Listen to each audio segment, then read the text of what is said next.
வணக்கம் அன்பு நெஞ்சங்களுக்கு. Now we are in our native place. It is the Mannargudi railway station.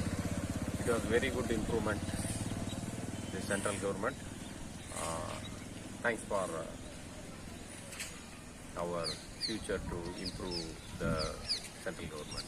நன்றி, வணக்கம். மாற்றுத்திறனாளிகளும் பயனடைகிறதுக்காண்டி தனியாக இது மாதிரி வச்சுருக்காங்க.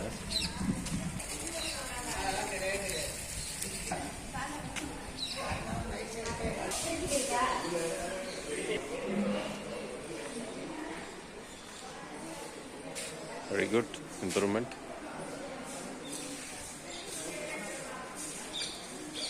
Thank you so much.